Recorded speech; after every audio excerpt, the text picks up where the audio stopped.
Hey, beautiful people, welcome back to my YouTube channel, Jazzy Jazz. I'm Jasmine, and we back at it again. Je vous avais promis de sortir ma série, donc c'est là, raw, direct et sans filtre. C'est ma série Jésus m'a sauvé. Yes, he did. He did for so many things. Il l'a fait pour tellement de choses. Et aujourd'hui, je vais vous parler de justement quelque chose que j'ai vécu, que j'ai combattu pendant plusieurs années, que j'ai vécu avec pendant trop longtemps, selon moi. C'est ma dépendance à l'herbe. Ouais. Pour ceux qui me connaissent de proche, sont plus ou moins au courant, mais pour ceux qui me connaissent pas du tout, bon, c'est quelque chose de peut-être surprenant. Mais oui, j'ai longtemps fumé. J'ai longtemps fumé, trop longtemps même. Puis ça commence comme tout le monde, on veut essayer, on est jeune, on est adolescent, on veut essayer quelque chose de nouveau, quelque chose de différent, malgré les interdits. Ce qui est ironique dans tout ça, c'est que j'aimais pas ça. Mais parce que j'avais pas d'autres préoccupations, bref, j'ai continué quelque chose que de base, je n'aimais pas. Et ça a déterminé beaucoup de choses dans ma vie par après, mais ça, c'est pour une autre vidéo. Puis, avec des amis, c'est drôle, on passe du temps, mais à la longue, c'est venu prendre la place qu'il n'était pas supposé d'avoir. C'est venu prendre la plus grande place de ma vie. C'est venu prendre la place de mes projets, de mon identité, de la façon que je me divertissais, de la façon que je m'identifiais également, que les gens m'identifiaient également. Donc, après tout ça, après plusieurs années, j'ai pu comprendre que non, j'étais pas dépendante parce que je pouvais vivre sans, mais je ne voulais pas vivre sans, si je peux dire. J'étais bien dans cette routine. Et c'est là que j'ai remarqué que un jour, je me suis réveillée, puis je me suis dit que ça faisait partie de moi. C'était plus ou moins moi. Je me disais même certaines fois, on va m'accepter comme je suis parce que c'est moi, mais ce n'était pas moi. C'était ce que l'ennemi voulait que je pense, que ça faisait partie de moi, que ça faisait partie de mon identité, que c'est tout ce que j'avais connu et c'est tout ce que je serais. Mais c'était pas le plan de Dieu. Ce n'était pas le plan de Dieu.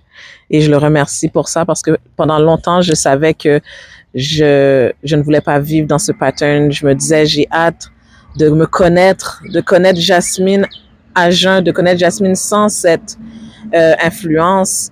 Puis, j'ai beaucoup prié.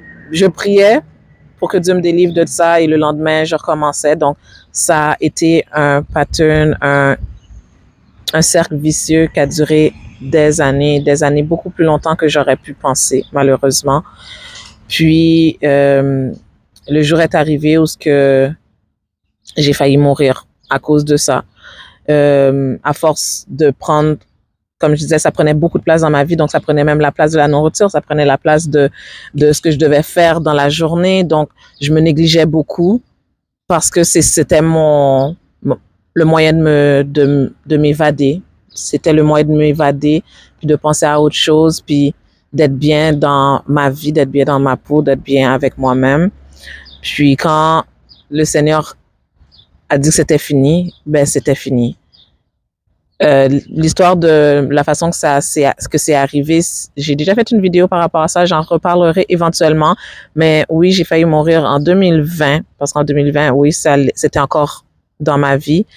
Puis, à ce moment-là, j'ai compris que c'était un wake-up call. Puis, en même temps, je le savais que si c'était pas Dieu, ça allait pas être moi. Si c'était pas Dieu qui m'avait dit à ce moment-là, enough is enough, c'est le temps d'arrêter, c'est le temps de passer à autre chose, je n'aurais pas pu moi-même le faire par mes propres moyens.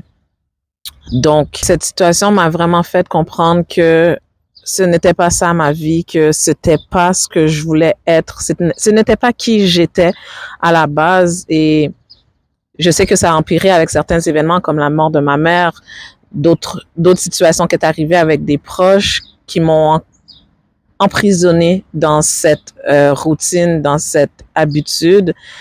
Et que quand je regardais ma vie, je me voyais tourner en rond, je perdais des opportunités, mes relations n'étaient plus parce que j'avais pas vraiment de relations. Ma joie était éphémère. Je pensais que c'était de la joie, mais ce n'était vraiment pas de la vraie joie parce que c'était pas basé sur quelque chose de vrai. Puis, à travers le temps, je me suis retrouvée seule, je me suis retrouvée isolée, perdue. Euh, la façon que ça peut te faire sentir quand tu dépends de quelque chose ou que cette chose qui te faisait du bien ne te fait plus de bien, mais que tu es tellement habitué que tu restes dedans, tu te remets vraiment en question, tu te demandes vraiment où est-ce que ta vie va. Et lorsque j'ai failli mourir, je me suis dit, est-ce que c'était ça que je devais faire sur la terre? Puis aujourd'hui, c'est fini, on passe à autre chose. Mais encore une fois, le Seigneur avait un autre plan pour moi, puis je n'aurais jamais assez de mots pour lui dire à quel point je suis reconnaissant. Parce qu'à ce moment-là, quand j'ai crié au Seigneur, je lui ai dit que j'étais pas prête à partir, que je voulais changer, que ma vie ne me satisfaisait plus parce que j'étais loin de lui, j'étais loin de ma vraie personne parce que je me sentais vide à l'intérieur. Puis, après quelques mots, après avoir décidé vraiment de donner ma vie au Seigneur, d'être de vraiment le laisser contrôler ma vie, mais surtout d'avoir ce let go, de savoir et de faire confiance que Dieu a quelque chose de bon pour toi. Comme c'est pas ça ta vie, ça n'a jamais été ça, mais l'ennemi a essayé de détourner ton chemin parce qu'il savait ce que Dieu avait pour toi. Toi, tu ne le savais pas, fait que tu pensais juste que oh, ben c'est ça, puis là quand tu es tanné, tu es déjà pris dans le piège, mais Dieu est venu me sauver, Jésus est venu me délivrer de cette emprise et je pourrais encore une fois jamais assez le remercier parce que il m'a sauvé. Il m'a sauvé littéralement physiquement parce que j'étais en train de dépérir, mais également spirituellement et mentalement, je n'étais plus moi-même. J'avais perdu mon essence, j'avais perdu mon identité, mais je ne le savais pas. Mais Dieu m'a fait savoir. Jésus est venu me montrer qui j'étais en lui et la valeur que j'avais à ses yeux. La valeur que j'avais à ses yeux. La valeur que j'avais à ses yeux. Ouais. Donc, après que je me suis fait baptiser, je peux pas vous dire que j'ai arrêté tout de suite parce que ce serait un mensonge. Les transformations, le changement ne se fait pas du jour au lendemain, mais Jésus était avec moi dans ces moments-là. Toutes les fois que je lui demandais avant mon baptême de m'aider, que je voulais plus continuer, etc., j'étais pas encore avec le Saint-Esprit. Le Saint-Esprit ne vivait pas encore en moi. Dieu me voyait, il m'entendait et il m'aidait. Mais ma volonté était tellement faible que j'avais besoin de l'Esprit du Seigneur. On est fait d'esprit de chair et d'âme, mais mon esprit est faible. Comme mon esprit veut, mais ma chair est faible. Ma chair, qui a toujours été, que j'ai toujours abreuvé, que j'ai toujours nourri, avait encore envie. Fait que mon esprit qui se battait était pas assez fort. Mais quand l'Esprit de Jésus est venu sur moi, est descendu sur moi, est venu m'accompagner, est venu me diriger, me guider, me soutenir, là est venue toute la différence, toute la différence. Puis, petit à petit, les choses ont changé. Je me suis rapprochée de Dieu, je me suis rapprochée de la parole. Et comme je disais tantôt, de connaître ta valeur dans le Seigneur, de savoir les plans de bonheur qu'il a pour toi, de savoir qu'il est toujours avec toi, que même lorsque tu tombes, c'est une chose qu'il faut retenir, les amis. Lorsqu'on tombe, on peut se relever. Lorsqu'on tombe, on ne doit pas être tellement in shame that we don't want to get back up. C'est l'ennemi qui veut qu'on reste à terre. Tu tombes, tu restes à terre, puis il t'écrase à terre. Mais c'est pas le plan de Dieu pour nous. C'est pas pour ça que Jésus est venu. Il est venu te dire que même si tu tombes, je suis avec toi. Même si tu tombes, je vais t'aider à te relever. Même si tu tombes, je te vois, je t'encourage et je sais que tu peux y arriver. Même si tu tombes, je vais t'encourager parce que si tu gardes la foi en moi, moi qui te donne tout ce que tu as besoin en tout temps, dans toutes circonstances, tu ne peux pas ne pas réussir Parce qu'avec Dieu, tout est possible. Pour l'homme, les choses sont impossibles, mais avec Dieu, tout est possible. Il faut l'expérimenter. Il faut l'expérimenter. Quand j'ai commencé à changer, puis à vraiment let go everything that I used to do, c'est là que j'ai vraiment vu à quel point Dieu est grand. Pourquoi? Parce que je l'ai laissé au contrôle. J'ai arrêté d'essayer de contrôler. J'ai arrêté d'essayer de faire par moi-même, puis je l'ai laissé prendre le chemin. Quand j'essayais de fumer, après un certain temps, je ne trouvais même plus, premièrement, cette joie, cette excitation, ce bien-être. Tout était vraiment différent. Et encore une fois, je le dis, ça prend un certain temps, mais c'est réellement possible. Pourquoi c'est possible? Parce que plus on essaye, plus Jésus nous donne de la force. Plus on essaye, plus il est avec nous pour nous encourager à continuer. Puis ça, c'est la meilleure des choses parce que c'est quand on est dans les ténèbres qu'on peut vraiment apprécier la lumière. Et cette lumière que Jésus m'a donnée, je l'apprécie à tous les jours. Je suis loin d'être parfaite. Je suis loin d'être parfaite. Mais grâce à Dieu, je peux dire qu'à travers le sacrifice de son Fils Jésus-Christ, on a la possibilité d'arriver à la perfection. Ouais, on a cette possibilité-là, guys. On a cette possibilité-là.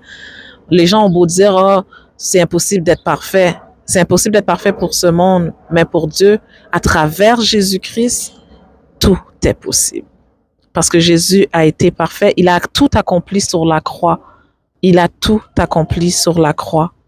Donc, dites-vous que tout ce que vous faites avec lui, tout ce que vous lui demandez avec foi, vous l'avez déjà. Vous êtes déjà vainqueur. Vous êtes déjà plus que vainqueur. Donc, il y a un verset, moi, qui revenait souvent. C'était Luc 15, excusez-moi, verset 24.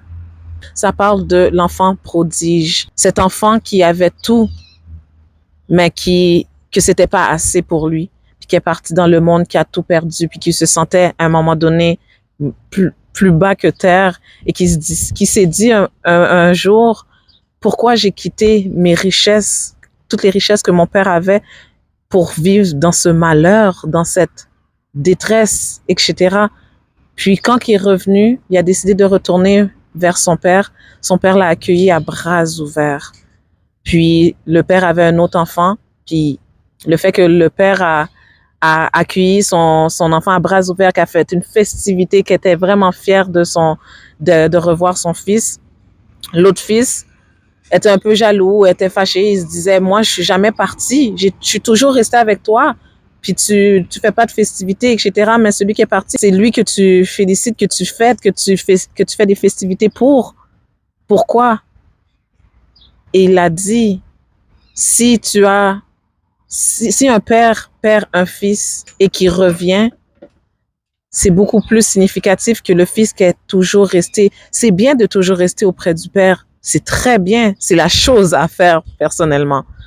Mais celui qui part, qui était perdu, qui était dans le monde et qui revient à lui, c'est une joie pour un père. Dites-vous que c'est la même chose pour Dieu. Quand vous êtes perdu dans ce monde, dans les vanités de ce monde, que vous savez plus quoi faire, que vous êtes meurtri et que Dieu est là, votre Père est là, il vous regarde, il vous surveille, il attend que vous revenez vers lui. Puis là, le jour que vous revenez, qu'est-ce qu'il peut dire? Il pourra jamais rien vous dire d'autre que bienvenue mon fils, bienvenue ma fille, re-bienvenue à la maison. C'est comme ça que je me suis sentie. C'est comme ça que je me suis sentie quand je me suis rapprochée de Dieu. Parce que oui, je suis tombée à plusieurs reprises, mais je me suis relevée grâce au Seigneur Jésus. Et de toujours ressentir cette bienveillance, puis de savoir que Jésus, Dieu veille sur moi. Il n'y a aucun autre sentiment, émotion, feeling. Et il n'y a rien d'autre que de pareil que vous pouvez vivre. Sérieusement, je le souhaite à tous. Je le souhaite à tous. Puis, ouais, que la paix de Dieu soit avec vous. Que vraiment, comme il dit dans Jean 8, 36, si donc le Fils vous a affranchi, vous serez réellement libre. Et on parle de Jésus-Christ. À travers lui, c'est là la vraie liberté. La vraie liberté est à travers Jésus-Christ. Donc aujourd'hui, je me dis plus que je suis une fumeuse. Loin de là. Je suis réellement un enfant de Dieu. Je suis un enfant de Dieu qui a été affranchi, qui a été pardonné, qui a été guéri, qui a été relevé par le sang de Jésus. Et comme je disais, ça n'a pas été du jour au lendemain, loin de là. Mais chaque jour, Jésus me fortifie. Chaque jour, il me fait comprendre que je suis libre et que à travers sa force, je suis fortifiée. Aujourd'hui, je suis vraiment, vraiment contente de dire que Jésus m'a sauvée de cette addiction. Et je suis fière de le dire aujourd'hui. Et j'ai pas honte non plus de mettre ces choses sur Internet. Pourquoi? Parce que premièrement, c'est un journal pour moi. C'est une façon de témoigner la gloire de Dieu. Et surtout, si je peux aider quelqu'un à travers ça, par la parole, par cette parole de foi, cette parole d'amour et cette parole d'espoir, why not? I will forever do it. Pour de vrai, pour la gloire de Dieu, je suis prêt à tout. I'm still working on something, OK? Mais pour de vrai, parler de mon expérience, parce que c'est mon expérience, c'est ma vie, c'est mon histoire, je veux le faire pour la gloire de Dieu. Oui, vraiment. Donc aujourd'hui, mon identité est différente. Vraiment, de qui j'étais avant, c'est tellement différent. Je suis restaurée, renouvelée, je suis une nouvelle créature à travers le Seigneur Jésus. Donc le seul mot que je pourrais vous dire, vous qui m'écoutez et qui luttez à travers une addiction quelconque, il y a de l'espoir, il y a de l'espoir, il y a de l'espoir, il y a une porte de sortie et c'est Jésus-Christ. Si réellement vous voulez vous délivrer, si vous voulez être libre, si vraiment vous voulez être libre, c'est à travers Jésus-Christ. Parce que c'est là qu'il y a l'espoir, c'est là qu'il y a de la foi, c'est là qu'il y a de la force, c'est là qu'il y a une possibilité de sortir. Parce que vous battre seul, c'est pas évident. Je sais que vous l'avez essayé, je sais que des fois on veut, mais on ne peut pas. Mais avec Jésus, si on veut, on peut. Oui, vraiment.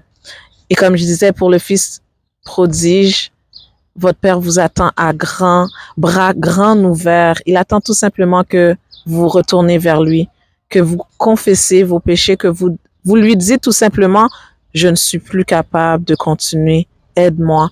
Et il viendra à votre secours et il viendra vous délivrer comme il l'a fait pour moi et comme il l'a fait pour tant d'autres personnes. Vraiment, j'aimerais vraiment savoir si vous avez une histoire ou un message qui est peut-être similaire ou différent de la mienne, mais laissez-moi savoir dans les commentaires ou envoyez-moi des messages privés, racontez-moi votre histoire parce que pour cette série, je vais vraiment vous montrer à quel point Jésus m'a sauvé et à quel point il peut vous sauver aussi. Donc, j'espère que vous avez apprécié, j'espère que vous avez pu ressentir ce que j'ai ressenti, ressentir cette paix et cette reconnaissance vraiment, parce que je suis très reconnaissante de ce que Jésus a fait pour moi dans ma vie. Et c'est pas juste des paroles. Mon expérience, c'est la mienne, mais j'espère qu'à travers vos expériences, vous pouvez voir à quel point le Seigneur est grand, à quel point il vous aime et à quel point Dieu veille sur vous. Donc, guys, merci beaucoup encore une fois d'avoir regardé la vidéo. J'espère que vous avez apprécié. N'oubliez pas, laissez-moi un petit commentaire, donnez-moi votre feedback et je vous dis à la prochaine pour une autre vidéo pour ma série Jésus m'a sauvé.